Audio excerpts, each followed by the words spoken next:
থাকে অপরাজিত হলে উল্টো বিদ্যুতে মেঘ লুকিয়ে থাকবার কথা। রসিক ভাবুক বৈষ্ণব আচার্য বললেন তাই তো রয়েছে। কৃষ্ণ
রয়েছে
অন্তর কৃষ্ণ বহির গৌর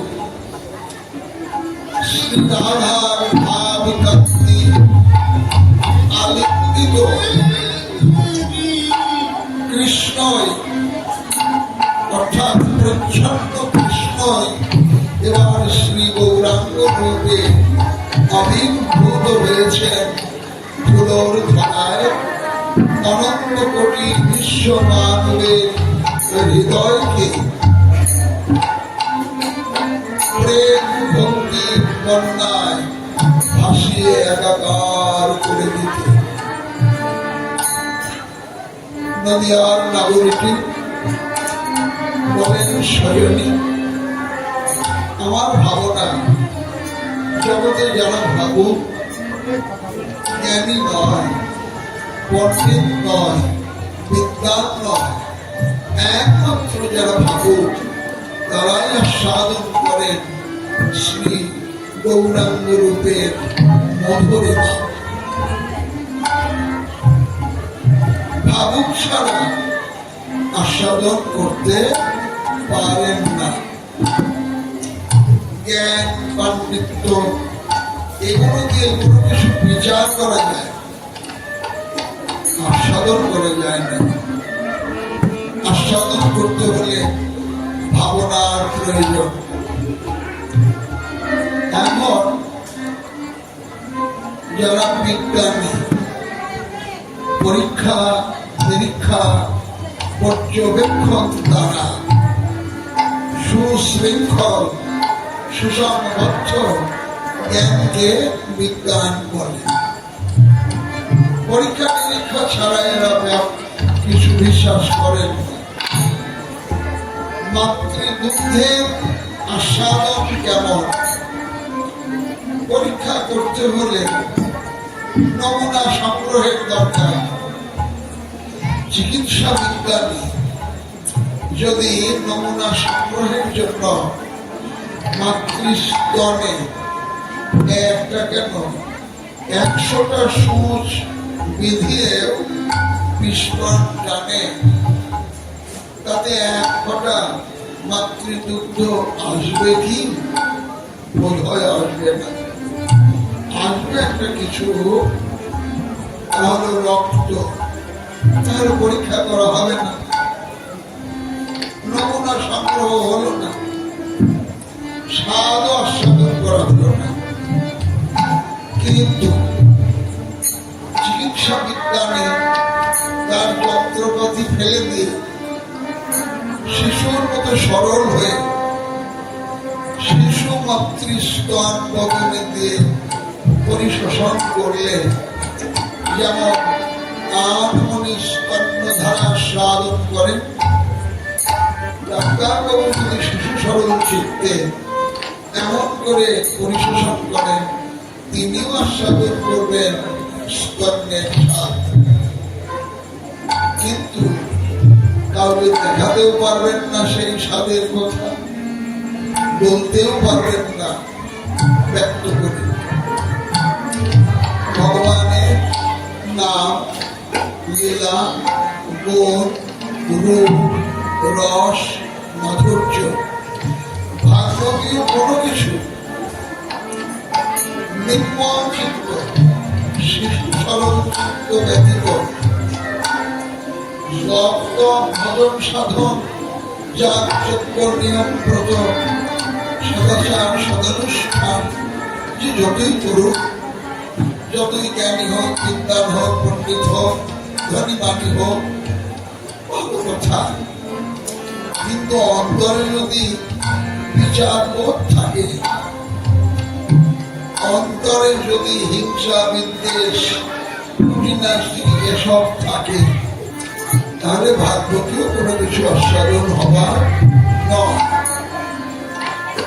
যদি হৃদয়কে শিশুর মতো নির্মল করে নির্মল চিত্তে বিমল অন্তঃকরণে তাকে ভাবনা করে, তার নাম লীলা কোন রূপ ভাবনা করেন, তাহলে অতি অবশ্যই তিনি আস্বাদন করে কৃতার্থ হবেন, ধন্য হবেন। তাই বললেন একমাত্র ভাবুক বই এই রূপের মাধুরী আস্বাদন করবার যোগ্যতা কারো নেই।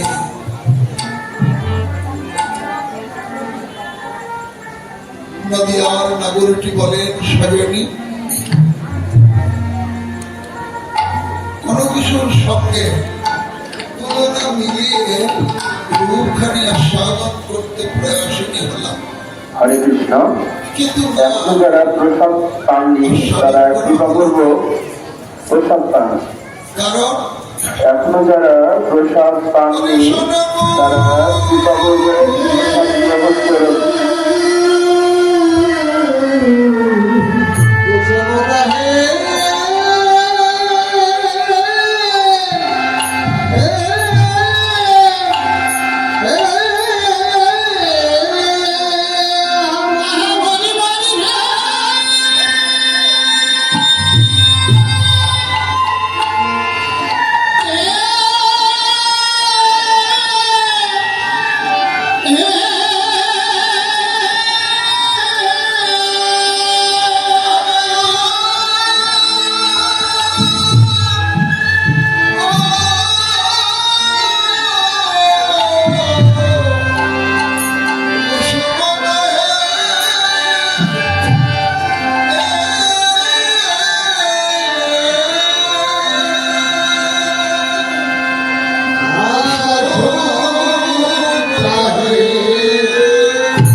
কুসুম একটা আছে তন্তু উৎপাদনকারী উদ্ভিদ, তার ফুল, ফুলের বর্ণ উজ্জ্বল হলুদ বর্ণের, যাকে চলিত ভাষায় সন পাট বলা হয়। ওই কুসুম না, ওই ফুল না, পূজ্যপালা বঙ্গু বিহারী সাহা রত্নাবলীর টিকায় বললেন, জগতে অনেক বর্ণের লাল, নীল, সাদা, গোলাপ, তাছাড়া বিভিন্ন মিশ্র বর্ণের উদ্ভিদ বিজ্ঞানের ভাষায় প্রজাতি প্রকরণের কমল, চলিত ভাষায় যাকে আমরা বলি পদ্ম বা পদ্ম ফুল হয়। এই বিভিন্ন প্রকারের প্রজাতি যে কমল পদ্ম ফুল, তার মধ্যে রক্ত বর্ণের পদ্মের উপরে নীল বর্ণের আভাযুক্ত মিশ্র বর্ণের এক ধরনের কমল রয়েছে। এই মিশ্র বর্ণটি অত্যন্ত মনোমুগ্ধকর, নয়ন রঞ্জন, হৃদয় গ্রাহী, দেখলে চোখ ফেরাতে ইচ্ছা করে না। সেই যে শনকুসুম, ওর একটা বিশেষ নাম শনকুসুম, এক কথা রক্ত নীলোৎপল। এর যে বর্ণ, সেই চোখ ধাঁধানো, মন মাতানো, হৃদয়গ্রাহী বর্ণটাও আমার গৌরাঙ্গের অঙ্গের বর্ণের নিকটে অতি তুচ্ছ, কোন বর্ণের বর্ণাই করা চলে না।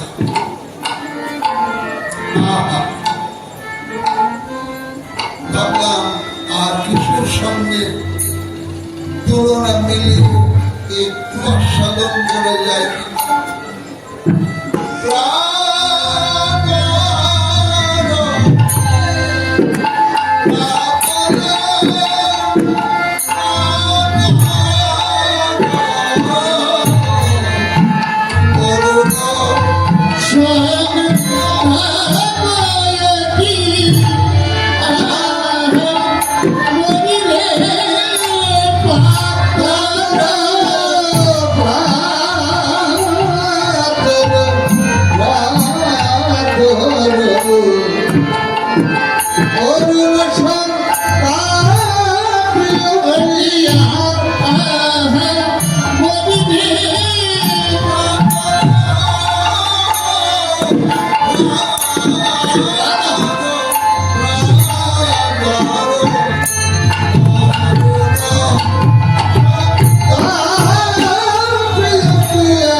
সহজ কথায় সকালবেলা সূর্য, প্রাতঃকালীন সূর্য, সূর্যের অনেক নাম।